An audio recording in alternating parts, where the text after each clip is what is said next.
his first clue that this was a university clinic. Before the nervous feeling he had for doctors' offices resurfaced, he took the seat next to Elena. She filled out some forms while he scanned the room.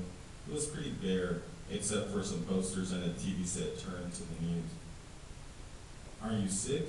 he asked her without looking over to see what she was writing. "No, not really."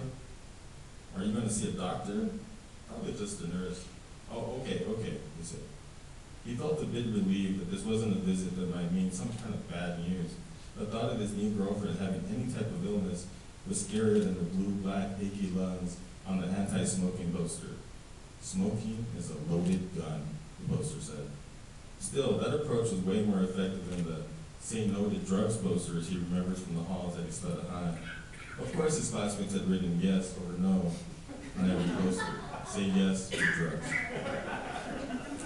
As they waited for her name to be called, they held hands and glanced at the news. All the various reports from around the world flashed on and off the screen. He wasn't paying any attention to anything outside this room. Elena appeared equally spaced out. They didn't talk. When he heard her name called, he was surprised that she didn't let go of his hand.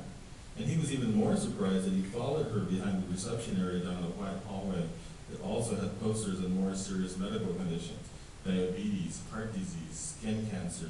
It was like a haunted house.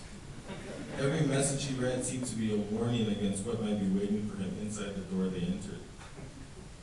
A woman in a white lab coat sat on a stool and asked him to sit down in 2 chairs opposite her.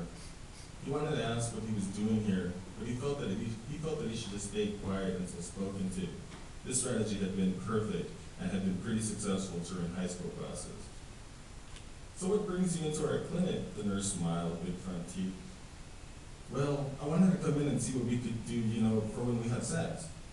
Elena said all this in one breath. It sounded like she'd been practicing it. "And this, I see, is the person you're having sex with?" When both women looked at Raul, he didn't know which of the things running through his head was the right response. He chose to stay seated and not make a dash for the door, and simply lifted his hand from his lap and grinned, as if to say, "Guilty as charged. Yep, I'm the guy she's doing it with." The nurse went on to ask questions about what they'd been doing sexually. After the first couple of questions, they got easier to answer. He started to feel a bit more relaxed when the nurse didn't make him feel guilty.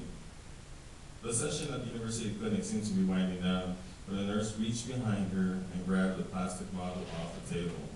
She held it firmly with 2 hands and kept talking to them. When she turned attention fully to Raul, he freaked out.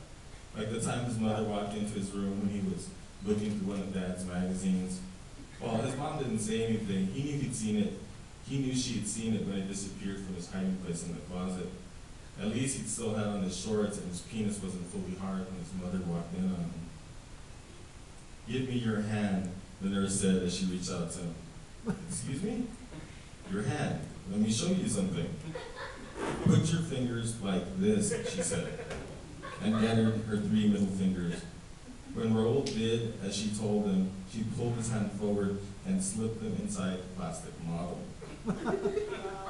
"See how it curves? How it's not a straight cavity?"